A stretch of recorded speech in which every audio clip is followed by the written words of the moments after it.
kita pada siang hari ini, Bapak Muhammad Abdullah, SKM, MQIH. Serta yang saya hormati para peserta workshop pada siang hari ini. Acara ini diselenggarakan oleh Lembaga Akreditasi Fasilitas Kesehatan Primer, LAVKESPRI. Sebelum memasuki acara pada siang hari ini, perkenankanlah saya Rizka Nurfitriana, selaku pembawa acara akan membacakan susunan acara. Yang pertama, pembukaan. Dilanjutkan dengan menyanyikan lagu Indonesia Raya dan Mars LAVKESPRI. Sambutan oleh pembina LAVKESPRI, Bapak Dr. R. Heru Aryadi, MPH. Sesi pembukaan oleh moderator, Bapak Muhammad Abdullah, SKM, MQIH. Pemberian materi Infection Control Risk Assessment atau ICRA di FKTP oleh narasumber, Bapak Andy Suyatno, SKEP Nurse, MKEP. Serta masuk ke breakout room oleh peserta workshop yang akan dibagi menjadi 10 breakout room. Selanjutnya, presentasi oleh peserta dan diskusi. Kesimpulan dan closing oleh moderator, serta penutup. Marilah kita buka acara pada siang hari ini dengan membaca basmalah. Bismillahirrahmanirrahim.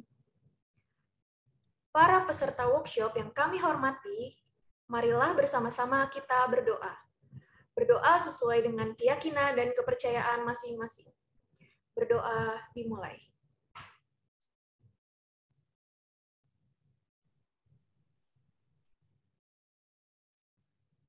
Berdoa selesai. Acara selanjutnya adalah pembacaan tata tertib workshop. Video ditampilkan.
Acara selanjutnya adalah menyanyikan lagu kebangsaan Indonesia Raya dan Mars LAVKESPRI.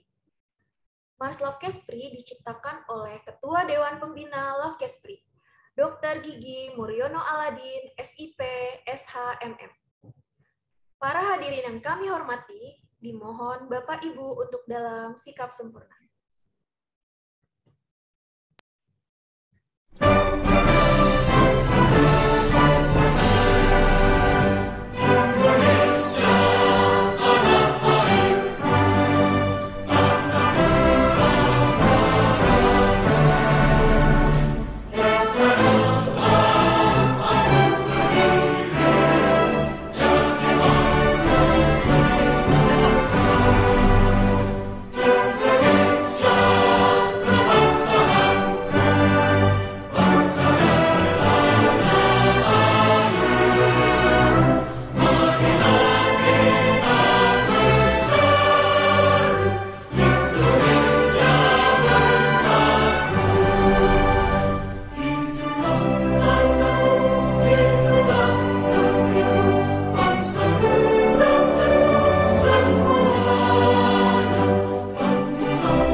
Indonesia sehat. LAVKESPRI lembaga akreditasi fasilitas kesehatan primer. Mitra terpercaya dan berintegritas untuk menuju mutu yang berkelanjutan. Dengan surveyor yang kompeten kita bangun layanan kesehatan yang berkualitas demi menyejahterakan masyarakat. Majulah bangsaku, jayalah negeriku, rakyat sehat negara Indonesia kuat. LAVKESPRI lembaga akreditasi pejuang mutu layanan primer. Mitra terpercaya dan berintegritas untuk menuju mutu yang berkelanjutan.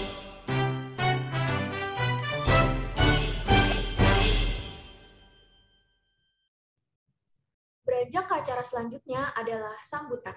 Sambutan yang akan disampaikan oleh pembina Lembaga Akreditasi Fasilitas Kesehatan Primer LAVKESPRI oleh Bapak Dr. R. Heru Aryadi, MPH. Berikut saya akan bacakan CV pembina LAVKESPRI.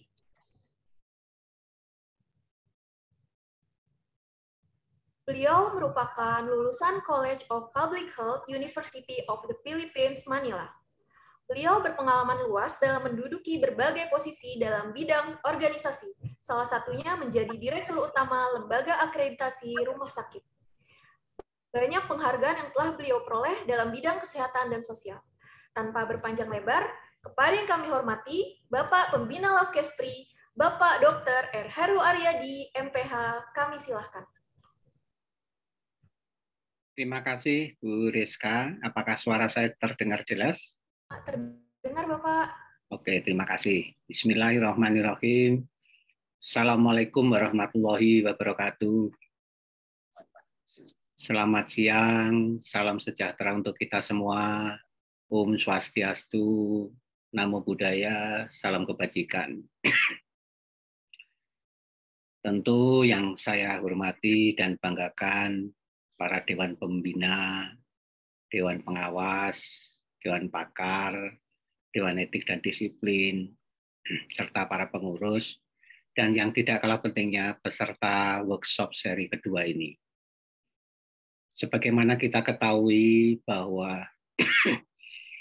pelayanan kesehatan merupakan salah satu pelayanan kepada masyarakat yang mempunyai risiko tinggi. Oleh karena itu, Badan Organisasi Dunia juga menyampaikan tentang adanya sasaran keselamatan pasien. Yang pertama adalah ketepatan identitas pasien. Setelah identitas pasien tepat, kita lakukan. Yang kedua adalah melakukan komunikasi efektif. Kemudian juga ketepatan peningkatan keamanan obat yang harus diwaspadai karena kita tahu berbagai jenis obat, nama sama, nama mirip, kemasan sama, kemasan mirip, dan sebagainya. Kemudian yang keempat adalah tepat prosedur, tepat lokasi, dan tepat pasien yang akan dioperasi. Yang kelima adalah pengurangan risiko infeksi, dan yang keenam adalah pengurangan risiko jatuh. Kali ini kita bahas adalah pengurangan risiko infeksi, dan lebih fokus lagi kita bahas Infection Control Risk Assessment atau yang sering disebut ICRA. Tentu hal ini tidak lain dan tidak bukan ditujukan di samping keselamatan pasien juga untuk mutu layanan yang yang kita berikan juga harus menjaga, menjamin keselamatan pasien. Dan saya sampaikan atas nama LAVKESPRI, Lembaga Akreditasi Fasilitas Kesehatan Primer, menyampaikan ucapan terima kasih dan rasa bangga kepada para peserta workshop seri kedua ini, yang tentu di samping kita bertukar pengalaman, mendapatkan pencerahan dari Pak Endi, tentu semuanya ini akan ditujukan untuk kepentingan masyarakat. agar masyarakat yang kita layani mendapatkan pelayanan yang bermutu dan tentu sekali lagi menjaga keselamatan pasien. Untuk itulah pada workshop seri kedua ini kita ambil tema pencegahan dan pengendalian infeksi, yang lebih khusus lagi infection control risk assessment atau yang lebih dikenal dengan ICRA. Demikianlah, saya tidak akan memperpanjang sambutan. Yang penting semua apa yang kita lakukan selama ini dan yang akan datang, dan khususnya hari ini, dalam rangka melakukan asesmen terhadap risiko infeksi, mengendalikannya, tentu dengan demikian bisa kita lakukan dengan baik. Demikian Bapak Ibu sekalian, Bu Rizka, yang bisa saya sampaikan, mudah-mudahan bermanfaat untuk umat manusia di Nusantara ini. Terima kasih. Billahi taufik wal hidayah. Wassalamualaikum warahmatullahi wabarakatuh. Om Santi, Santi, Santi, Om. Terima kasih kepada Bapak Heru selaku pembina Lavkespri atas sambutannya.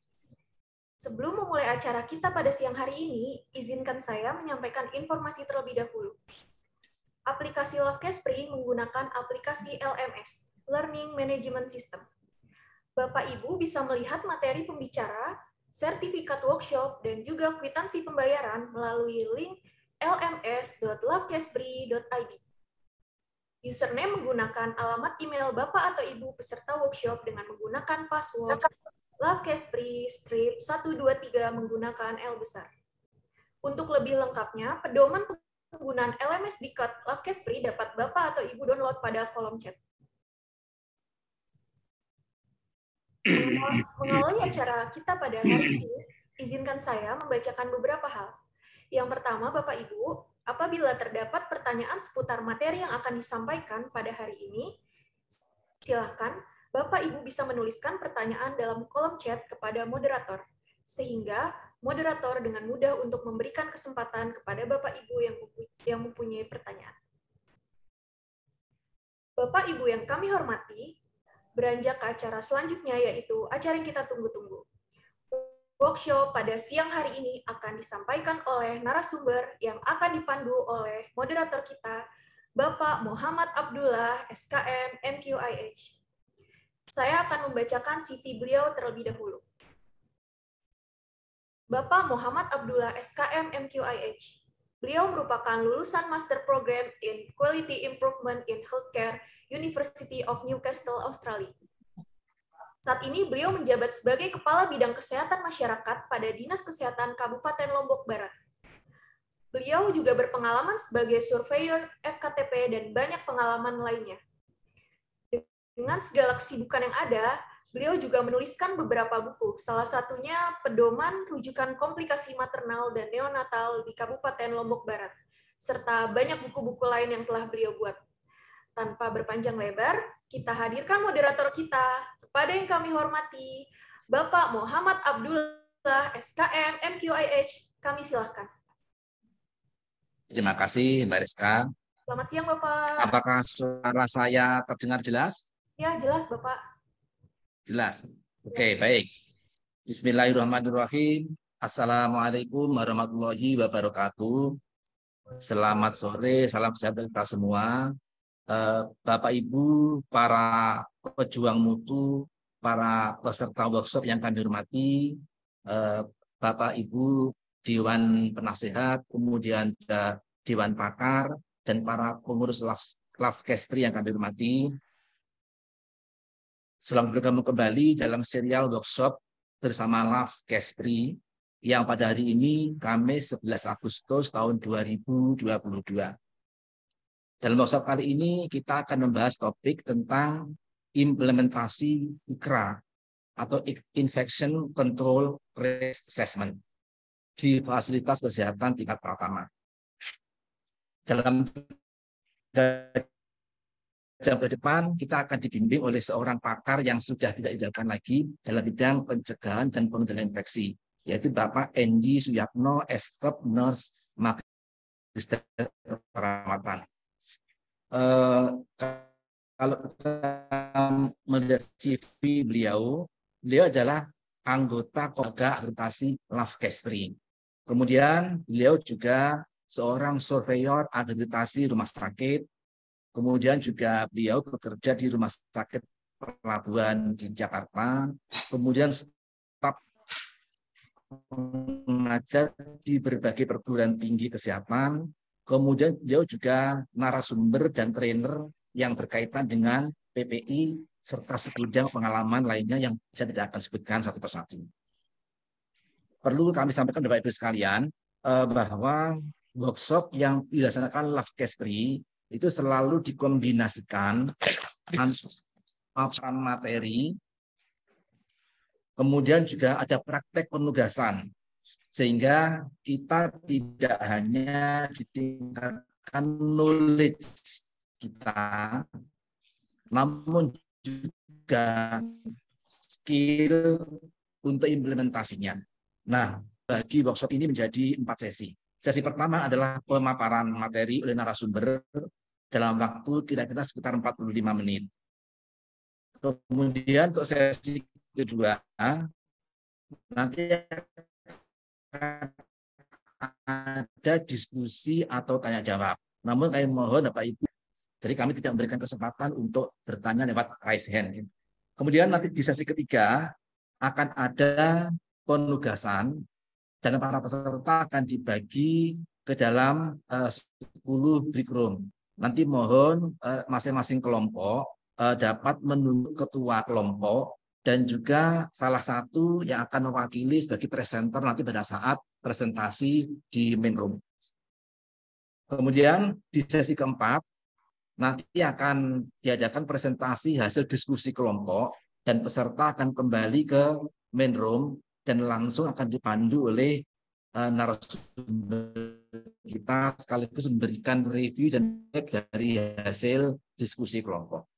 Baik, kami hormati, rasanya kita sudah tidak sabar untuk mendengarkan paparan narasumber kita tentang implementasi ICRA atau Infection Control Risk Assessment di fasilitas kesehatan tingkat pertama.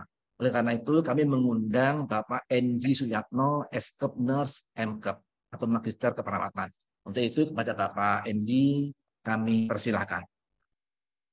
Baik, terima kasih Pak AB Muhammad Abdullah yang luar biasa pastinya pada siang hari ini untuk memandu saya ya dalam sharing ya. Kita sharing bagaimana nanti Bapak Ibu di FKTP-nya bisa membuat infeksi control risk assessment. Jadi ya Bapak Ibu, sebelumnya kami sapa dulu yang terhormat Dewan Pembina, Dewan Pakar, Dewan Etik, dan pengurus harian, serta para surveyor ya yang sudah ada di sini pastinya, dan Bapak Ibu yang luar biasa pastinya ya, yang mencari ilmu untuk mutu Indonesia karena kita ada di Indonesia ya. Bagaimana mutu FKTP juga tidak kalah dengan rumah sakit di Indonesia ya. Dengan belajar dan terus belajar, Bapak Ibu akan mendapatkan yang terbaik intinya pastinya untuk Indonesia ya.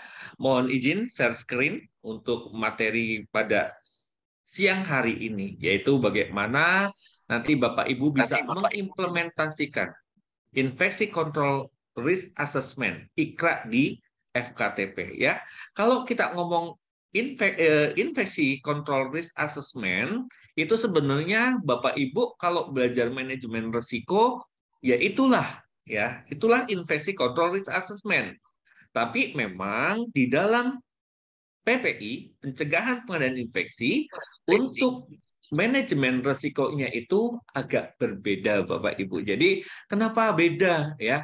Kalau di manajemen resiko yang biasa, yang umumnya pengalinya adalah probability kali dampak. Tapi kalau di PPI, pencegahan pengendalian infeksi, itu nanti ada 3 item yang harus kita ambil, yang kita nilai, yaitu ada probability, ada dampak, dan ada sistem. Apakah atau kesiapan organisasi, kesiapan FKTP di tempat Bapak Ibu ya. Contohnya adalah SPO-nya bagaimana, dilaksanakan enggak, fasilitasnya ada atau tidak ya. Jadi itu harus ada semua. Ya, kalau kita bicara tentang infeksi control risk assessment ICRA yang dilakukan nanti oleh Bapak Ibu di FKTP itu ada 2. Ya, jadi Infeksi Control Disease Assessment Program, ya, program, ya. Dan ada Infeksi Control Disease Assessment pada saat Bapak Ibu melakukan renovasi atau pembangunan atau pembongkaran atau demolisi, ya. Jadi nanti kita agak berat nih ya prakteknya Bapak Ibu, ya. Prakteknya nanti ada dua, yaitu kalau yang untuk program itu ada dua, untuk kewaspadaan isolasinya, dan di situ juga ada bagaimana kita melakukan ikra tentang surveillance yang kemarin Bapak Ibu lakukan, nanti kita ikrakan, ya. Terus nanti praktek yang kedua adalah bagaimana kita membuat Infeksi Control Disease Assessment pada saat Bapak Ibu melakukan pembangunan atau renovasi di FKTP Bapak Ibu. Ya, ini adalah materi kita. Nanti ada pendahuluan, ada latar belakang, terus ada apa itu ikra, ya, tujuan ikra, waktunya kapan dilakukan ikra, ya, ada individu yang melakukan ikra, dan ada proses ikra, ya. Jadi prosesnya seperti apa? Nanti kita sama-sama belajar ya Bapak Ibu. Kenapa kalau kita belajar PPI selalu ada ini, ya, ada gambar ini, ya. Ini adalah sebagai pendahuluan, ya. Kita saling selalu mengingatkan bahwa kalau kita bicara tentang infeksi, ya, yang dulu kita sebut dengan infeksi nosokomial, sekarang dengan HAIS, ya, mungkin Bapak Ibu ada yang bisa ketik, ya, apa itu HAIS, ya, kepanjangannya aja. Masih ingat nggak? Kemarin kan sudah saya sebutkan. Saya tunggu 1 menit. Monggo Bapak Ibu boleh diketik, ya, apa itu HAIS. Ya, sedang ngetik ya Bapak Ibu, saya tunggu ya, pastinya luar biasa. Monggo, ayo ketik. Oke, Dr. Eko Setiawan Saputro AMM, luar biasa ya. Bu Gina, luar biasa ya. Jadi kemarin Bapak Ibu belajar itu apa? Ternyata masuk ya. Jadi HAIS ini adalah Healthcare Associated Infection. Itu adalah masalah ya. Itu adalah masalah. Menyebabkan apa? Mortalitas, morbiditas, biaya tuntutan hukum juga. FKTP Bapak Ibu pun kalau misalkan sering terjadi HAIS akan turun. Citranya akan turun. Ah, nggak mau saya ke klinik Bapak Ibu. Ya, kenapa? Di situ kalau misalkan kita pasang itu atau kita dilakukan tindakan selalu benana misalkan, infeksi. Ya. Jadi saya nggak mau lagi ke sana. Maka Bapak Ibu perlu melakukan apa? Pencegahan dan pengendalian infeksi. Bagaimana caranya? Ya, bagaimana caranya? Ya, di tempat Bapak Ibu pastinya karyawannya harus 100% mengikuti pelatihan pencegahan pengendalian infeksi. Ya, saya nggak perlu panjang-panjang bahwa di sini ada program. Ya, program ada 5. Kita nggak perlu sebutkan, kemarin Bapak Ibu udah luar biasa sekali. Ya, jadi program ini perlu dilakukan audit dan dibuat IKRA, Infeksi Control Risk Assessment. Buat apa sebenarnya tujuan IKRA? Itu adalah bagaimana kita memprioritaskan mana yang harus kita lakukan dari program yang kita buat. Ya, ini adalah PPI, ya, di rumah sakit bisa dan fasilitas pelayanan kesehatan. Itu adalah suatu kegiatan bagaimana kita sebagai petugas, sebagai orang yang ada di dalam rumah sakit atau pelayanan kesehatan bisa meminimalkan atau mencegah terjadinya infeksi. Ya, pada siapa? Kalau PPI itu tujuannya adalah untuk siapa? Pasien, petugas, pengunjung, dan masyarakat sekitar rumah sakit atau fasilitas pelayanan kesehatan. Jadi di situ pengendalian infeksi harus dilaksanakan. Ya, siapa yang melaksanakan? Ataukah koordinator PPI, ataukah dokternya, ataukah perawatnya? Jadi semua yang ada di FKTP wajib melaksanakan PPI. Ya, wajib. Karena itu adalah amanah dari PMK 27 tahun 2017. Yang mana untuk fasilitas pelayanan kesehatan spesial dibuatkan pedoman PPI di FKTP tahun 2020. Ya, salah satu program PPI adalah bagaimana kita menilai risiko. Ya, yang mana ya menilai risiko ini adalah tujuannya untuk apa? Kalau IKRA program memprioritaskan mana yang harus kita lakukan. Ya, ini Bapak Ibu, ada IKRA, itu adalah kegiatan dalam rangka kita meningkatkan mutu pelayanan ya rumah sakit atau fasilitas pelayanan kesehatan. Bagaimana kita menilai, bagaimana kita mengkontrol infeksi, ya baik di rumah sakit atau fasilitas pelayanan kesehatan yang dilakukan per bagian. Ya, IKRA itu adalah suatu sistem pencegahan, ya, untuk kita mengendalikan infeksi yang terukur dengan melihat kontinuitas dan probabilitas aplikasi programnya. Ya, jadi kalau menurut APIC, Associate for Professional in Infection Control and Epidemiology, ya bahwa IKRA itu suatu perencanaan proses dan bernilai penting dalam menetapkan program dan pengembangan kontrol infeksi. Ya, jadi IKRA juga bagian proses perencanaan pencegahan dan kontrol infeksi, sarana untuk mengembangkan perencanaan pola bersama bagaimana kita menyusun perencanaan, menjaga fokus surveillance, dan aktivitas program lainnya, serta melaksanakan program pertemuan reguler dan upaya pendanaannya. Jadi kalau kita lihat dari situ, semuanya apa? Sudah ada. Ya, jadi bagaimana kita menyusun perencanaan, bagaimana kita menjaga surveillance-nya, dan aktivitas program-program PPI, ya, bagaimana kita melakukan programnya, ya, dan bagaimana kita melihat uangnya atau pendanaan. Ya, ini adalah secara umum apa itu risk assessment. Ya, saya rasa Bapak Ibu kalau kita ngomong risk assessment, masih udah tahu semuanya, pernah baca lah ya. Itu adalah suatu penilaian, ya, untuk bagaimana kita menguji sebuah proses pastinya rinci, beruntun, ya, baik itu kejadiannya aktual maupun yang potensial. Ya, jadi itu udah nyata atau potensial terjadi. Ataupun itu adalah kegagalan dari suatu yang rentan melalui proses yang logis dengan memprioritaskan area yang akan diperbaiki mana sih, ya, berdasarkan dampak yang akan ditimbulkan, baik aktual maupun potensial dari suatu proses perawatan, ya, pengobatan ataupun servis yang diberikan. Jadi di situ proses untuk membantu bagaimana organisasi menilai tentang luasnya risiko yang dihadapi, kemampuan mengontrol frekuensi dan dampaknya.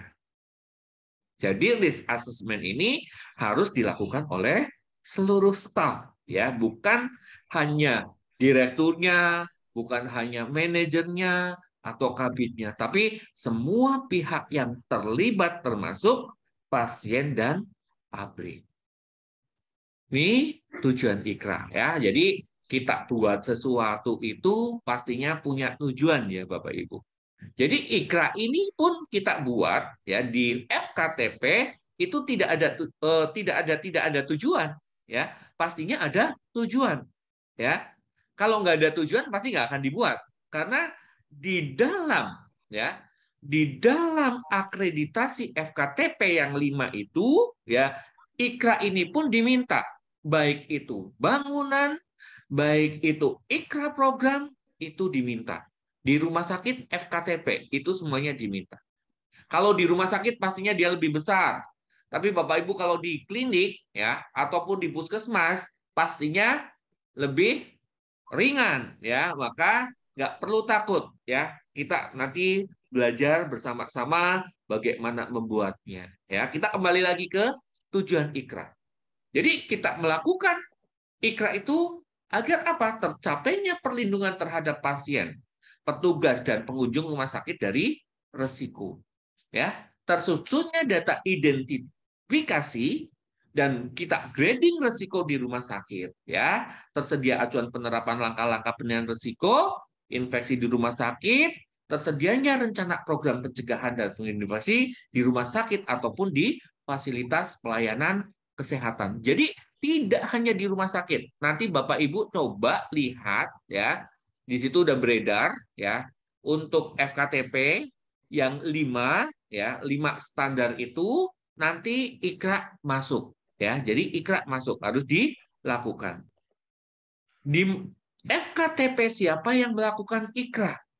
Pastinya di FKTP pun walaupun ada beberapa orang ya, tidak banyak seperti rumah sakit, pastinya ada multidisiplin ilmu.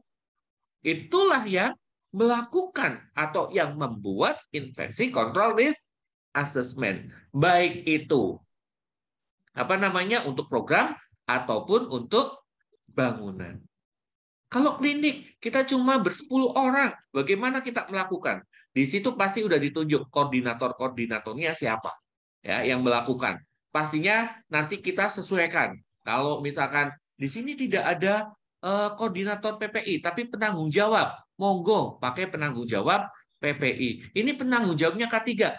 Itu orang lagi. Kalau hanya 10, ya, misalkan di klinik Bapak Ibu, ya monggo saja. Itu bukan jadi suatu penghalang Bapak Ibu untuk membuat IKRA ini. Ya, monggo saja 1 orang, tapi dia melakukan pekerjaannya semuanya. Kapan dilakukan IKRA? Infeksi Control Risk Assessment. Jadi untuk program itu setiap tahun ya kita buat. Ya, jadi Bapak Ibu nanti ini tahun 2022 untuk membuat IKRA program ini adalah dibuat tahun 2021 di akhir tahun pasti.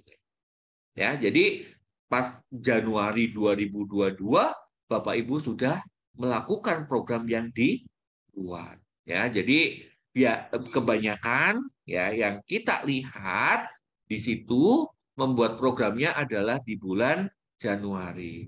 Tapi kadang ada yang nggak ada yang punya program, ya, nggak ada yang punya program. Saya nggak punya program, gitu, nggak dibuat. Ayo mulai sekarang Bapak Ibu belajar membuat program, ya, bukan karena akreditasi, tapi dengan kita membuat program, Bapak Ibu jadi bekerjanya itu terarah.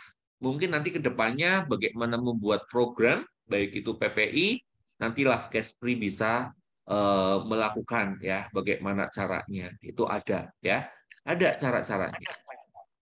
Ini adalah bagaimana melakukan IKRA, Bapak Ibu. Kita di sini melihat dari NHMRC ya 2010, ini adalah dari Australia ya, guideline-nya bahwa pastinya kita harus melakukan identifikasi resikonya di FKTP Bapak Ibu. Ya, habis itu kita lakukan identifikasi apa saja yang ada di tempat Bapak Ibu. Ya, terus ada analisa. Setelah diidentifikasi, kita lakukan analisa, ya, kita lakukan evaluasi dan membuat treatment, ya, agar itu tidak terjadi atau yang sudah pernah terjadi agar tidak terjadi lagi. Ya, ini adalah bagaimana kita melakukan infeksi control risk assessment. Ini sebenarnya sama dengan manajemen risiko. Ya, prosesnya seperti apa? Ya, proses penilaian risikonya adalah bagaimana kita bentuk tim ya untuk melakukan penilaian risiko. Ya, kita buat identifikasi faktor potensial di setiap kategori. Ya, ada komunitas dan populasi yang dilayani. Ya, kalau kita di FKTP ada berpotensi terkena infeksi spesifik, praktek pengobatan dan perawatan, pembersihan disinfeksi dan penanganan instrumen dan perangkat medis, ada lingkungan perawatan itu pun kita harus lakukan ya. Bagaimana lingkungan FKTP itu tidak membuat infeksi. Kenapa? Pertukaran udaranya mungkin nanti Bapak Ibu lihat. Pertukarannya mungkin nggak ada, baunya mungkin berbau ruangannya ya. Kalau kita bilang orang Jawa itu apek gitu ya, atau mungkin ya, kalau baunya tidak sedap pokoknya lah ya, karena pertukaran udaranya itu tidak bagus. Kenapa dituntut bahwa pertukaran udara di ruangan ya, ruangan di rumah sakit ataupun di FKTP adalah 6-12 kali per menit ya. Jadi mungkin harus buka jendela, atau mungkin kita harus pasang exhaust fan. Di situ tempat Bapak Ibu sudah dilakukan atau belum? Kalau memang belum, silakan nanti itu jadi temuan dalam penilaian resiko, ya, atau dalam kita membuat IKRA, ya. Terus manajemen darurat dan orang lain yang diidentifikasi oleh organisasi. Ini yang ketiga. Jadi dalam kita menilai, dalam proses penilaian risiko itu, ya, ada faktor risiko potensial, ya. Jadi tadi saya bilang, kalau di PPI itu ada 3, ada probability, ada potensial dampak kejadian, dan ada kesiapan organisasi, yang mana tadi saya sebut dengan sistemnya. Ya, jadi kalau probability kejadian itu atau kondisi yang terjadi ditentukan dengan kita melakukan evaluasi risiko dari potensial ancaman yang sebenarnya terjadi, ya, informasi mengenai data historis, bisa data surveillance infeksi, ruang lingkup layanan yang disediakan oleh fasilitas, dan lingkungan area sekitarnya. Kalau potensial dampak kejadian itu, ya, kondisi terhadap pasien dan personel itu ditentukan dengan apa? Kita melakukan evaluasi potensi pasien sakit, pasien cedera, infeksi, kematian, kebutuhan masuk ke fasilitas rawat inap ataupun rawat jalan, ya, ataupun potensial penyakit personil kita, ya, atau cedera, infeksi, kekurangan, ya, ataupun yang potensi mempengaruhi kemampuan organisasi untuk berfungsi atau tetap terbuka, ya, baik itu tingkat dampak klinis ataupun finansial, ya. Terus kesiapan organisasi untuk menghadapi kejadian atau kondisi kita tentukan dengan mempertimbangkan kebijakan dan prosedur yang sudah ada, pengalaman dan tanggapan staf terhadap situasi aktual, serta layanan dan peralatan yang tersedia. Ini ya, ini adalah yang keempat. Setelah skor risiko ditetapkan dalam 3 kelompok penilaian, jumlahkan jumlah di setiap kelompok untuk memberikan tingkat risiko numerik untuk setiap peristiwa atau kondisi. Ya, yang ranking kelima itu adalah ranking acara atau kondisi dari skor tertinggi, ya, hingga terendah, ya, dalam tabel yang tersedia. Nanti kita belajar, ya. Kita pilih risiko dengan skor tertinggi, ya, sebagai fokus prioritas untuk mengembangkan, ya. Terus catatan, ya, beberapa acara atau ketentuan dengan skor lebih rendah itu dapat dipilih karena apa? Mungkin itu adalah persyaratan akreditasi, mungkin itu adalah aturan, atau mungkin dia bisa menyebabkan kematian, ya. Ini adalah risk matrix grading.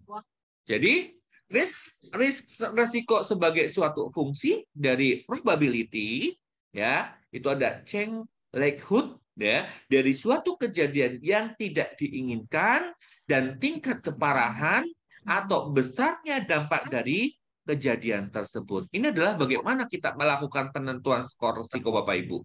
Ya, jadi skor ini, ya, kita skor risiko itu ada nilai probability, nanti kita kalikan risiko atau dampak dikalikan nilai sistem yang ada, ya, itu nanti bisa menjadi program prioritas berdasarkan nilai terbesar, ya. Nanti kita akan lihat, Bapak Ibu.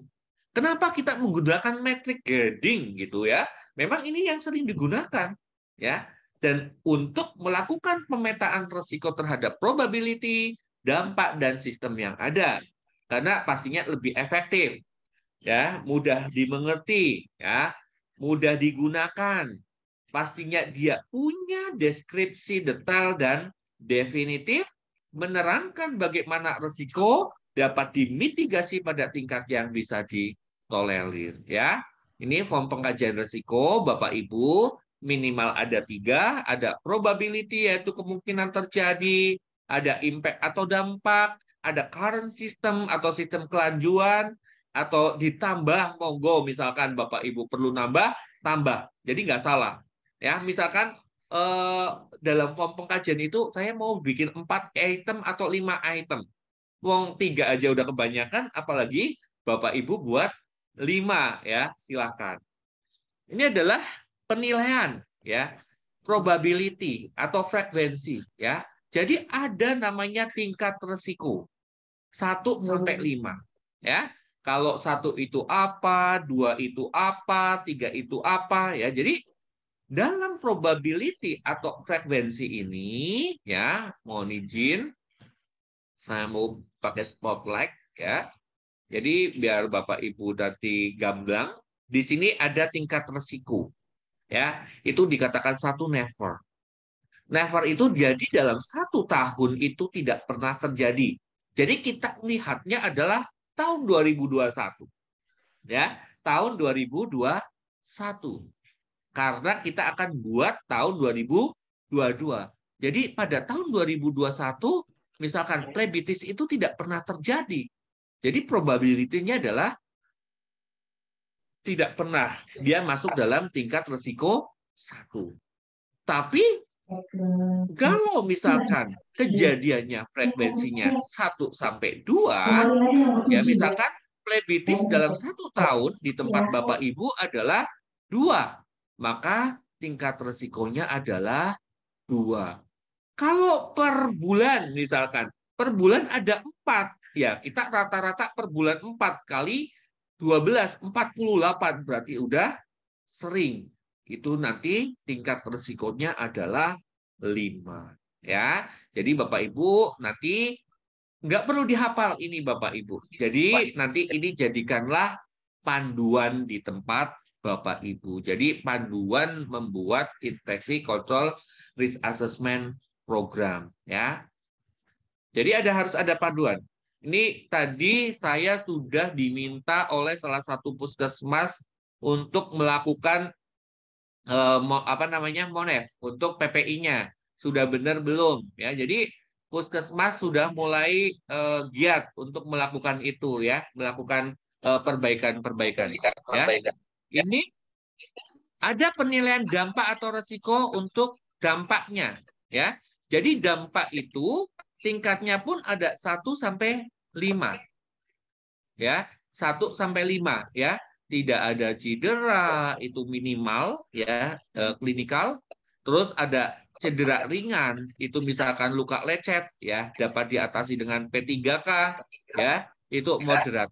Kalau minimal klinikal tidak ada cedera, contohnya apa? Misalkan dampaknya, misalkan pasang infus, itu cuma apa, ya? Cuma sakit, ya, sakit, tapi tidak ada lecet atau tidak ada cedera atau tidak ada tidak perlu diobati, ya. Jadi pas rasa sakit langsung dicabut. Itu adalah minimal klinikal. Moderat itu cedera ringan, ya, misalkan luka lecet, ya, di situ ada menyebabkan hari rawatnya memanjang, itu nanti tingkat resikonya 3, misalkan ada luka robek, ya, berkurangnya fungsi motorik atau sensorik psikologis, ya. Terus setiap kasus yang memperpanjang hari perawatan adalah 3. Misalkan plebitis, setelah plebitis pasiennya demam, ya, akhirnya tidak boleh pulang dari ruang rawat, ya, akhirnya nambah 1 hari, itu termasuknya adalah di 3 nilainya, ya. Terus ada temporary loss of fungsi, ya, dari function, ya, jadi nilainya 4. Contohnya adalah cedera luas atau berat, ya, cacat atau lumpuh, ya, kehilangan fungsi motorik, ya, tidak berhubungan dengan penyakit, ya.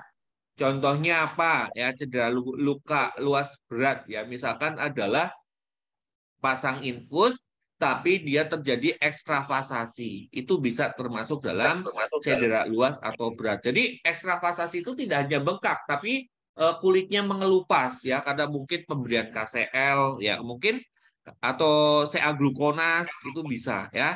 Terus ada katatropik, itu menyebabkan apa, ya? Bisa menyebabkan kematian. Itu nanti nilainya 5. Ya, ini pun nanti dimasukkan ke dalam panduan Bapak Ibu, ya. Terus ada sistem yang ada.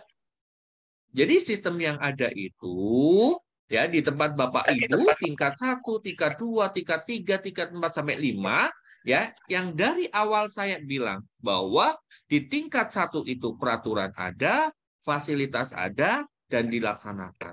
Ya, jadi peraturan ada, contohnya adalah ada SPO, ada pedoman, ataupun ada panduan, ya.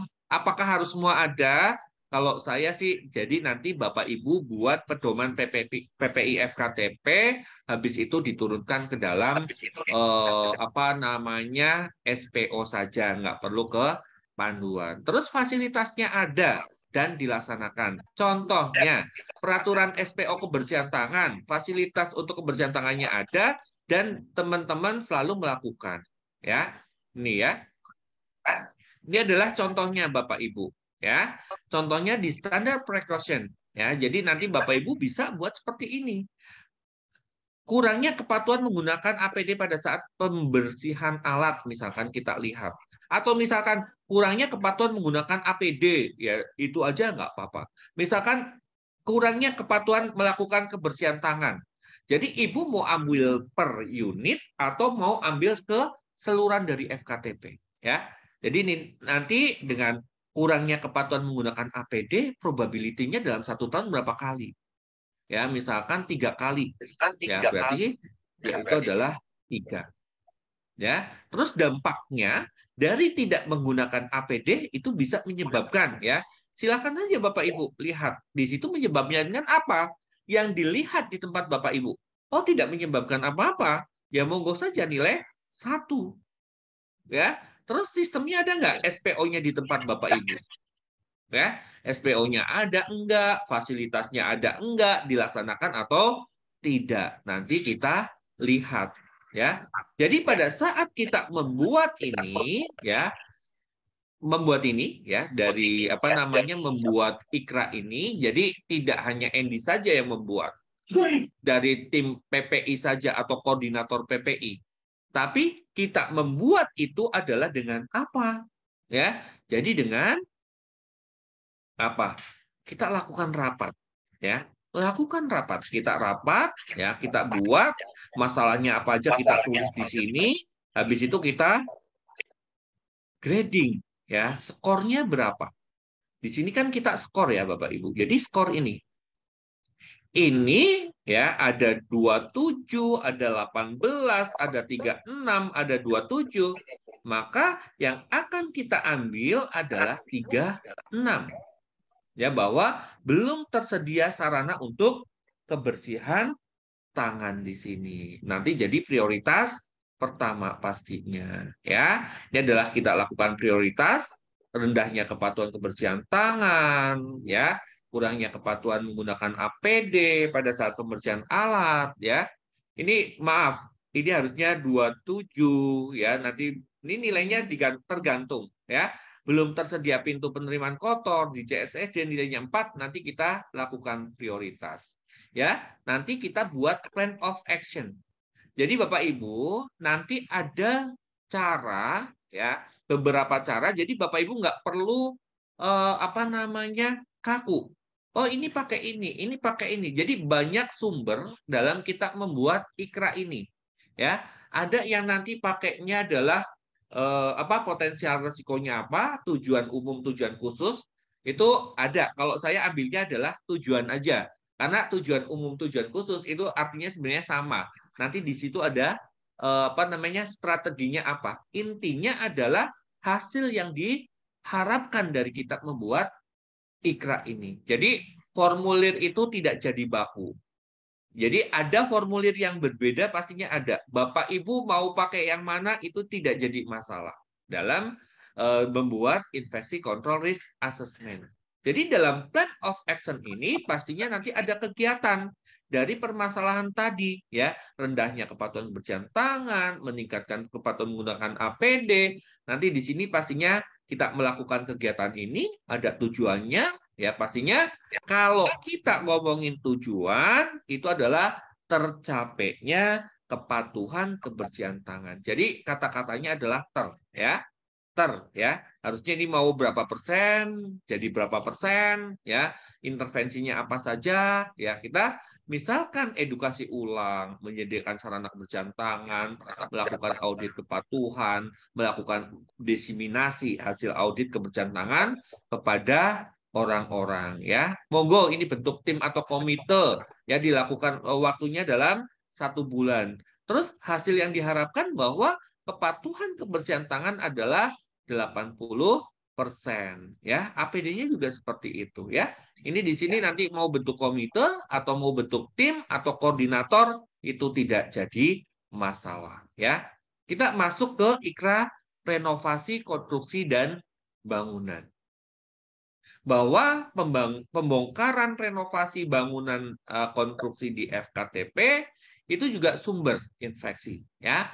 Paparan ada debu, ya, kotoran konstruksi, pastinya ada kebisingan, getaran, kotoran dan bahaya lainnya itu bisa menyebabkan apa? Ya, pastinya potensial terhadap fungsi paru-paru, ya. Di situ keamanan staf serta pengunjung atau pasien pun ya perlu kita perhatikan. Maka perlu namanya infeksi control risk assessment untuk apa? Renovasi, pembongkaran bangunan ataupun konstruksi ya. Terus penilaian risiko pengendalian infeksi untuk pembongkaran, konstruksi bangunan, renovasi gedung di FKTP ataupun rumah sakit ya, kita harus lakukan identifikasi kelompok pasiennya ya. Di puskesmas kan biasanya ada rawat inap ya. Proyek untuk menetapkan kelas tingkat pengendalian infeksi berdasarkan tingkat kelas ya, identifikasi tipe dari konstruksi kegiatan proyek dengan kriteria dan ada metrik pengendalian infeksi antara kelompok risiko pasien dengan tipe konstruksi ini ya. Jadi ini adalah pengertiannya di PMK 27 juga ada bahwa ikrar renovasi atau bangunan suatu proses yang terdokumentasi ya, yang dilakukan sebelum memulai kegiatan pemeliharaan, perbaikan, pembongkaran, konstruksi maupun renovasi untuk mengetahui risiko dan dampaknya terhadap kualitas udara dengan mempertimbangkan potensi pajanan pada pasien. Yang sering ditanyakan oleh Bapak Ibu adalah, jadi kalau udah ada bangunan pada saat ini saat bangun, tapi ikrarnya belum dibuat, bagaimana? Itu sering ditanyakan. Apakah saya harus, karena ini mau akreditasi, apakah saya harus bikin ikrarnya? Tidak boleh. Jadi ikrar itu dibuatnya ya adalah sebelum pelaksanaan. Ya, jadi harus terdokumentasi. Jadi harus ada dokumentasinya pastinya. Nanti kita buat dokumentasinya, ya. Jadi sebelum memulai kegiatan, ya. Jadi sebelum memulai kegiatan, ikrarnya harus dibuat karena di situ ada prekonstruksi, ya.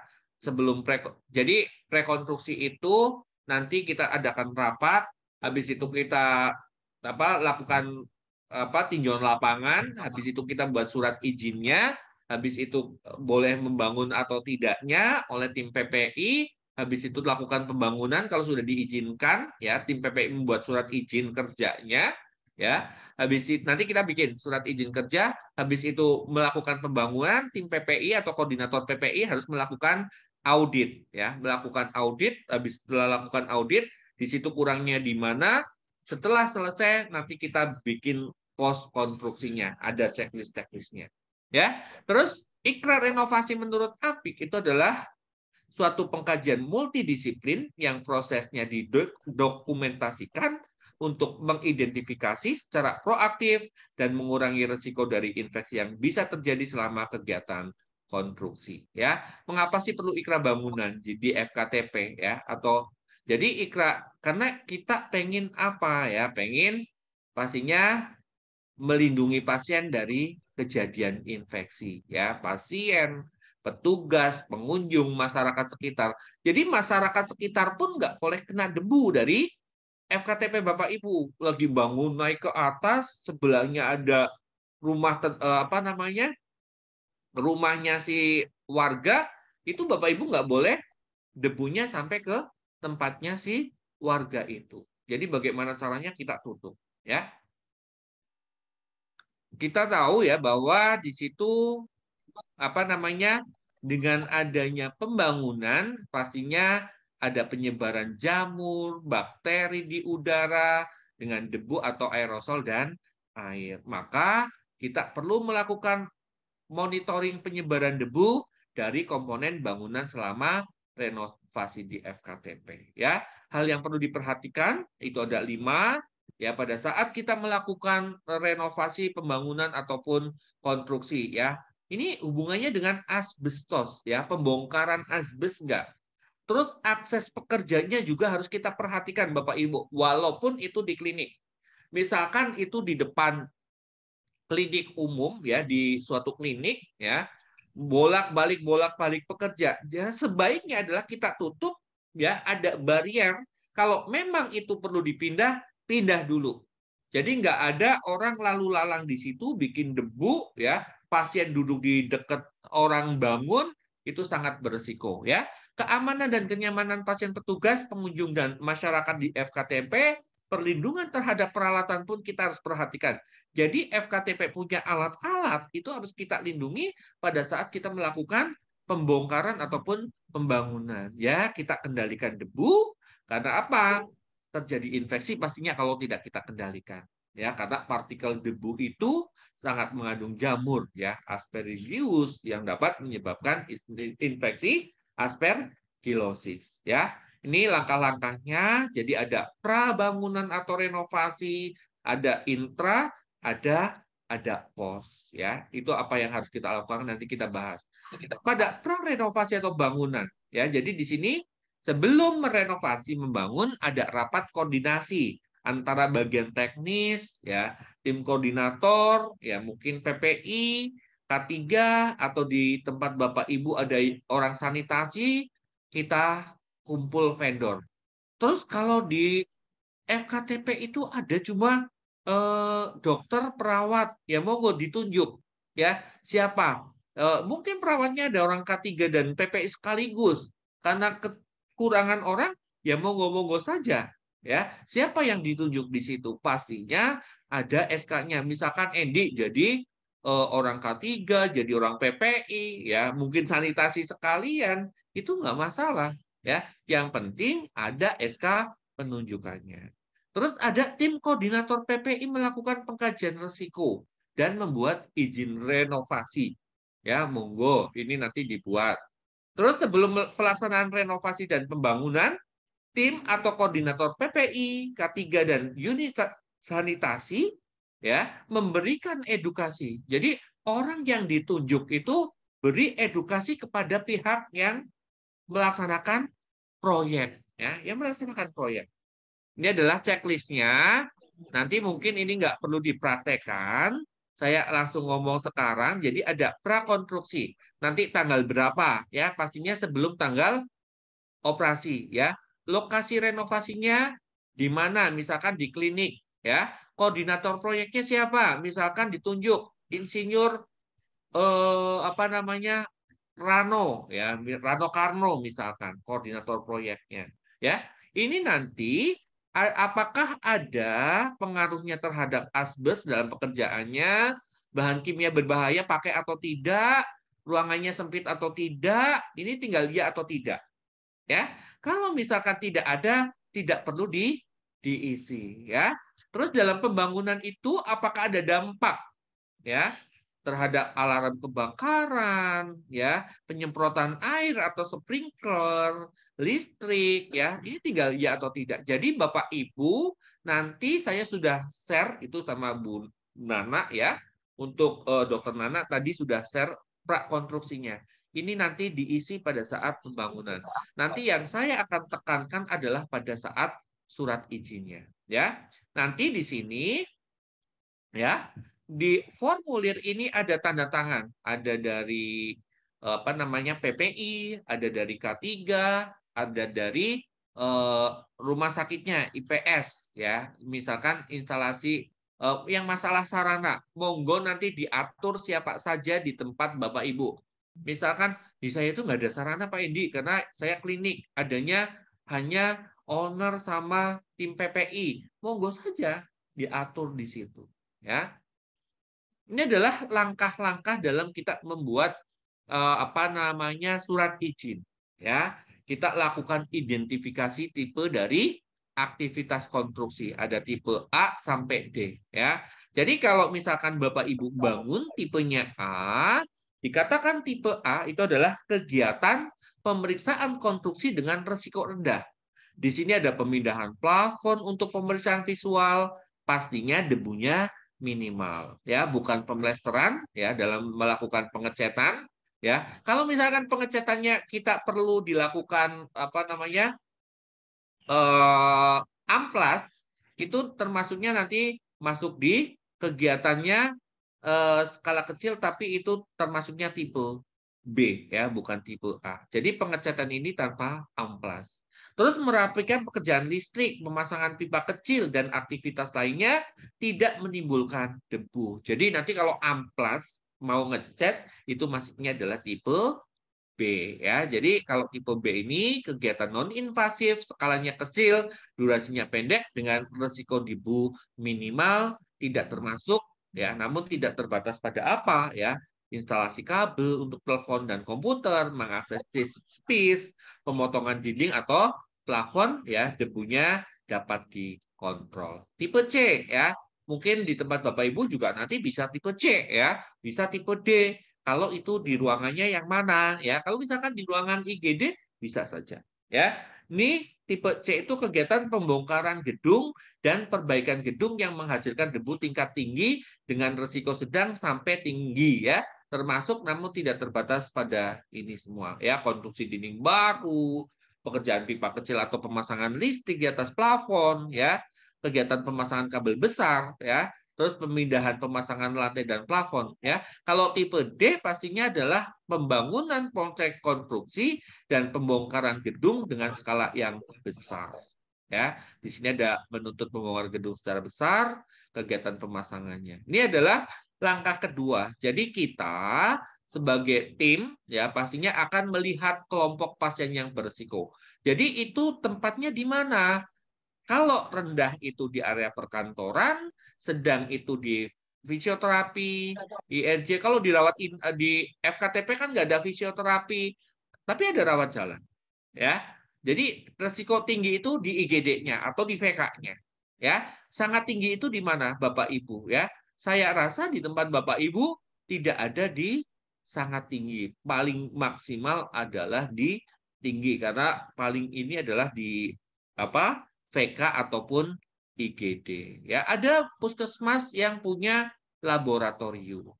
Ya, ada puskesmas yang punya rawat inap. Rawat inap masuk kemana? Kita lihat. Ya, tergantung dari rawat inap di sini, ruang perawatan. Ya, jadi tinggi. Kalau di tempat Bapak Ibu paling maksimal adalah tinggi. Terus langkah ketiga adalah menentukan kelas. Jadi antara kelompok berisiko ya itu tadi dengan tipenya nanti kita akan kawinkan. Misalkan ya tadi ini kan apa namanya kelompok pasiennya berisiko. Misalkan IGD itu kan tinggi ya. Jadi saya naikkan tinggi di sini. Ya, pembongkarannya tipenya apa ya. Jadi agak berat di sini. Ketemunya nanti 3 atau 4. Jadi kita kawinkan ini sama tipe C. Kalau misalkan risiko tinggi, tapi saya hanya melakukan pengecetan dengan melakukan pengamplasan. Berarti di IGD risiko tinggi dengan nilai 3. Ya. Jadi nanti nilainya 2. Kalau nilai 2, itu kita hanya melakukan monitoring. Ya, tapi kalau kita nilainya 3 atau 4, kita harus lakukan audit ya. Ini hanya supervisi, ini lakukan audit. Kita turun, kita buat checklist ya. Ini adalah nanti ini yang kita akan praktekkan izin konstruksi Bapak Ibu. Jadi nanti lokasinya di mana, koordinator proyeknya siapa, kontraktor kerjanya siapa, supervisornya siapa. Jadi nanti nggak perlu yang perak dan posnya, Bapak Ibu cukup prakteknya adalah di izin konstruksinya ya. Tanggal mulai proyeknya ya, di sini tanggal berapa.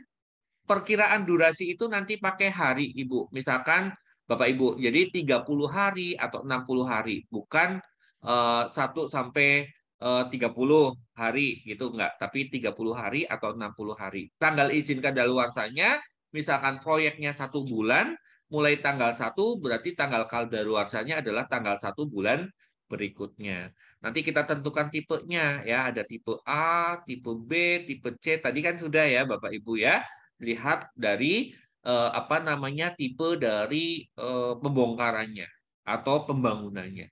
Terus kelompok risikonya tadi kita lihat ya di mana IGD atau di perkantoran atau di ruang rawat inap, nanti kita tentukan kelompok 1 itu adalah risiko rendah, sedang, ya, risiko medium, dan risiko paling tinggi, ya. Nanti kita tentukan kelasnya kelas berapa, ya. Kalau kelas 1 berarti yang harus dilaksanakan adalah yang di kelas 1. Kalau kelas 2 berarti yang dilaksanakan ini. Siapa yang melaksanakan? Vendor. Kelas 3 ini, ya. Nanti ada tanggal atau parafnya. Tanggal atau parafnya ini adalah koordinator yang membuat, ya, yang membuat. Ini kalau misalkan kelas 4, ya, ini sampai sini. Nanti ada persyaratan tambahan, silakan ditulis, ya. Nanti pimpinan proyeknya siapa, komite PPI RS-nya atau misalkan tim PPI-nya siapa, izin disahkan oleh ketua komitenya atau bisa dari orang IPS RS, ya, izin diminta oleh siapa, mungkin oleh orang IPS RS juga, ya. Ini rekomendasi-rekomendasi yang harus dilakukan oleh Bapak Ibu semuanya di sini nanti, ya, oleh tim, ya, oleh tim PPI. Jadi intervensinya kalau misalkan itu adalah kelas 1 selama proyek apa yang harus dilakukan, ya. Jadi lakukan pekerjaan konstruksi dengan metode debu minimal. Setelah proyek konstruksi pastinya harus dilakukan pembersihan lingkungan kerja. Jadi terus segera mengganti plafon yang digunakan untuk pemeriksaan visual. Kalau kelas 2 sama, selama proyek apa yang harus dilakukan, setelah proyek apa. Begitupun kelas 3, ya. Sama kelas 3. Terus ada kelas 4, ya. Terus pada saat intrarenovasi, ya, atau bangunan, di sini, ya, bahwa proses renovasi bangunan tim pengawas proyek, ya, ada bagian teknik, koordinator PPI, K3, unit sanitasi lingkungan, itu harus melakukan monitoring, ya, selama proses pembangunan, selama proyek wajib menggunakan APD sesuai dengan K3-nya. Ini nanti formulir yang ditentukan. Jadi formulir misalkan kelas 3 atau kelas 4, ya, itu Bapak Ibu harusnya lihat dari sini, ya. Lihat dari sini. Ini kelas 4, ini di copy semua, nanti dilakukan audit ditambah dengan pernyataan tambahan. Misalkan tidak boleh merokok, ya. Itu terus menggunakan baju setiap hari ganti. Itu nanti kita checklist, ya, untuk melakukan auditnya. Ya, ini adalah untuk audit. Terus pos renovasi atau pembangunan nanti lakukan general cleaning sebelum ruangan diizinkan untuk digunakan oleh pasien atau ini dilakukan oleh siapa? Oleh orang sanitasi dan tim koordinator PPI. Misalkan orangnya 1 monggo.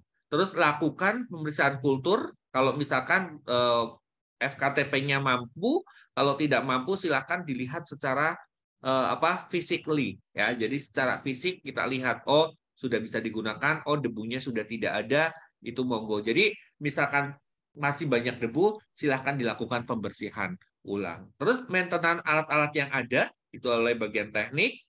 Ya misalkan di tempat Bapak Ibu nggak ada bagian teknik, perawatnya silahkan saja.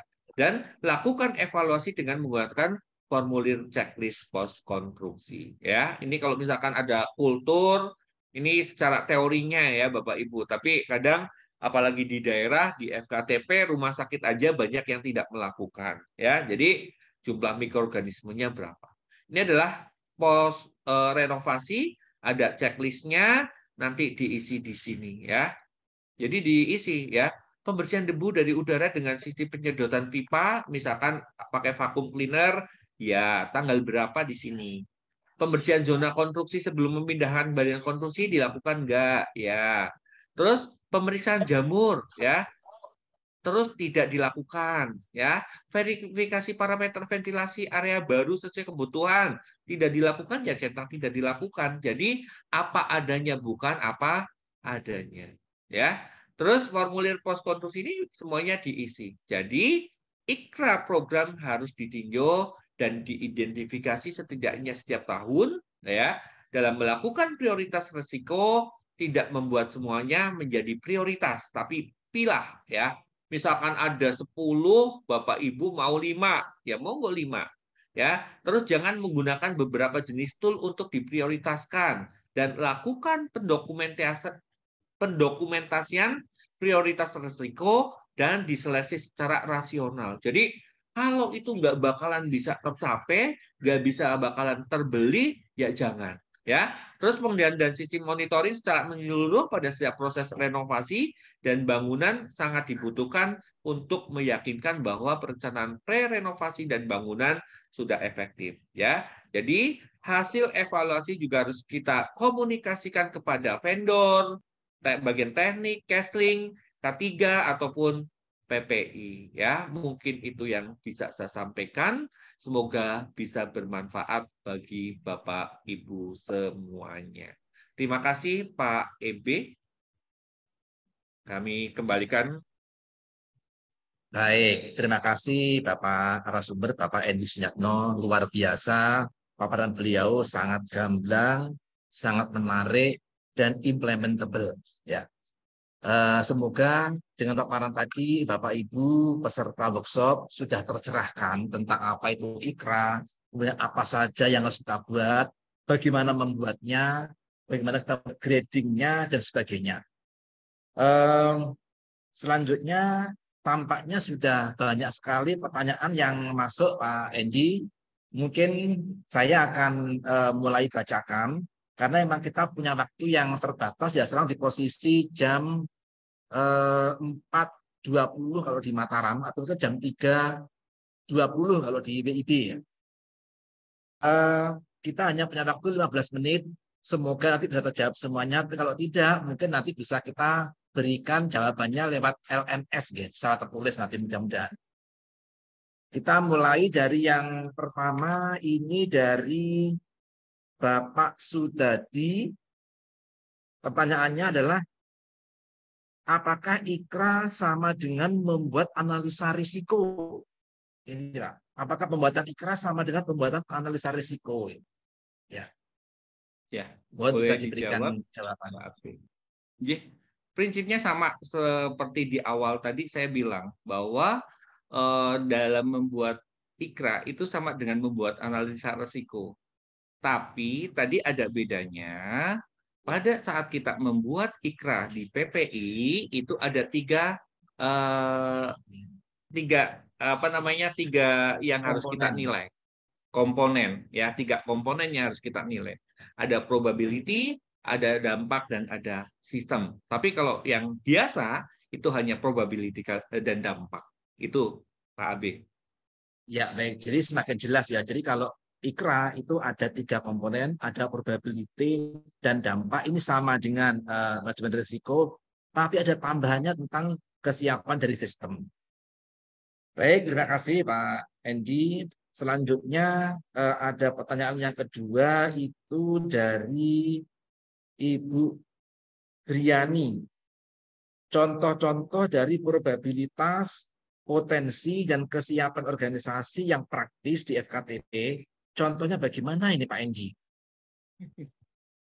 Baik, boleh. Kalau probability, sebenarnya kalau kita udah lihat yang tadi merah, kuning, hijau, probability itu kan keseringan, berapa kali dia terjadi dalam 1 tahun. Tadi sudah saya contohin. Misalkan kejadiannya dalam 1 tahun itu 1-2, berarti nilainya 2. Tapi kalau tidak pernah terjadi, itu tingkat resikonya adalah 1. Gitu kan? Itu adalah probability. Tapi kalau dampaknya itu bisa tidak berdampak, tidak ada lecet, terus ada lecet. Kalau ada lecet tapi bisa dengan P3K, itu adalah tingkat resikonya adalah 2. Kalau misalkan dia menyebabkan hari rawat memanjang, itu adalah 3. Nanti yang formulir yang tadi ada merah, kuning, hijaunya, nanti dibuat saja sama Bapak Ibu sebagai panduan Bapak Ibu dalam membuat. Terus yang sistem itu saya tadi jelaskan. Apakah ada sistemnya, apakah sudah ada sistemnya enggak? Misalkan ada SPO-nya, ada pedomannya enggak? Terus ada fasilitasnya enggak? Dan ada dilaksanakan atau tidak. Itu 3 item dalam sistem. Ya, jadi ada SPO-nya, ada fasilitasnya, misalkan kebersihan tangan, hand hygiene-nya, ada tisunya, ada apanya. Terus ada dilakukan atau tidaknya. Itu nanti akan dinilai. Ya, misalkan dia 1, itu pastinya ada SPO-nya, terus ada sarananya, dan dilaksanakan oleh Bapak Ibu. Misalkan kebersihan tangannya di tempat Bapak Ibu itu lebih dari 85. Berarti dilaksanakan. Tapi kebersihan tangannya hanya 70%. Berarti itu dilaksanakan tidak secara continuous gitu, tidak konsisten dalam pelaksanaannya. Itu Pak Ya. Abe. Saya rasa jelas ya. Baik. Ya, terima kasih. Dan tadi sekaligus juga Bapak telah menjawab pertanyaan berikutnya tentang apakah tidak perlu ada pedoman, cukup SPU saja, dan sudah terjawab dari penjelasan Bapak tadi. Selanjutnya ini, kalau yang lainnya kayaknya ini mirip-mirip biasa, saya akan bacakan kembali. Ini ada dari Ibu Dr. Gigi Erlinda. Apakah tim IKRA boleh sama dengan tim PPI? Karena di puskesmas kan lu lagi aja, lu lagi dan lu lagi. Nah, ini mohon penjelasannya. Baik. Jadi tim IKRA itu ada, kalau FKTP atau puskesmas kan ada orang Kesling, ada orang K3, ada orang tekniknya, ya mungkin ada vendor, nanti juga itu. Jadi sebenarnya ada orang PPI, ada orang K3, ada orang Kesling, Bu. Tapi kalau misalkan alat-alat, pastinya kita butuh orang teknik. Jadi monggo atur ya, diatur. Kalau di klinik bagaimana? Sesuaikan. Ya. Karena kalau jumlahnya stafnya terbatas ya lu lagi dan lu lagi gitu. L4, Pak. lu lagi. Ya. Baik, kami lanjutkan. Nah, ini yang menarik ini dari Pak Dr. Didi K. Wijayanto ini. Jadi kalau misalnya renovasi sudah dilakukan, tapi belum dibuat iklannya, apakah bisa iklan dibuat berlaku surut, Pak? Berlaku mundur udah jadi baru dibuat iklan. Ya, tadi udah saya jelaskan sebenarnya waktu materi. Itu banyak pertanyaan begitu. Kalau bohong kan dosa toh? Kalau bohong dosa nggak Pak Abe? Ya udah itu. Ya wes, jawabannya itu. Kalau bohong dosa ya wes gitu. Nggak boleh. Sudah terlanjur lah gitu. Baik. Ini ada pertanyaan lagi nih dari Ibu Femi. Berapa bulan rentang waktu antara penyusunan IKRA dengan pelaksanaan perbaikan atau renovasi? Apakah IKRA masuk di dalam PCRA? Karena dalam K3 diminta dokumen PCRA. Mohon penjelasan. Baik. Pertanyaannya yang luar biasa. Ya, jadi ini Mbak Femi kayaknya udah pengalaman. Ya, jadi berapa bulan rentang waktu antara penyusunan IKRA dengan pelaksanaan perbaikan? Jadi kalau misalkan iklannya bulan depan, paling nggak 5 hari itu udah ditandatangan semuanya. Ya, jadi sudah dilaksanakan baru dibikin IKRA nggak boleh. Jadi IKRA itu prinsipnya adalah sebelum pelaksanaan dibuatnya. Terus apakah di dalam PCRA itu harus ada IKRA? Yes. Jadi IKRA itu adalah punya PPI, ya. Kalau PCRA itu adalah punya K3. Jadi K3 pun bukan pre-control risk assessment, ya, prekonstruksi risk assessment. Jadi kalau di PCRA itu ada 8 sampai 10 item, ya. Kalau saya ngajar PCRA sih biasanya 10 item ya yang saya masukkan. Di situ salah satunya adalah IKRA. Ya, jadi memang antara orang pada bingung nih, apa itu IKRA, apa itu PCRA. Jadi PCRA yang membuat adalah K3, ya. Untuk IKRA yang membuat adalah PPI, tapi sebenarnya berkoordinasi, ya. Dan IKRA itu masuk di dalam PCRA nantinya. Ya. Itu Pak Abi. Ya, baik. Saya kira cukup jelas ya jawaban dari Bapak. Dan mudah-mudahan Bapak Ibu juga bisa terpuaskan apa yang tadinya masih ditanyakan tadi. Selanjutnya, yang lainnya kelihatannya juga ada yang sama-sama ya. Kalau yang sama nggak akan saya bacakan. Jawab dulu lagi enggak ini? Saya lihat. Ya. Yang punya Mbak Novi saya jawab mungkin ya. Apa? Ya. Yang punya Mbak Novi ya, Dok. Ini mungkin pertanyaan dia saya luruskan. Contoh kepatuhan kebersihan tangan atau penggunaan APD, apa sasarannya? Kita karyawan klinik saja. Iya, sasarannya adalah karyawan. Karena yang kita lakukan, jadi ini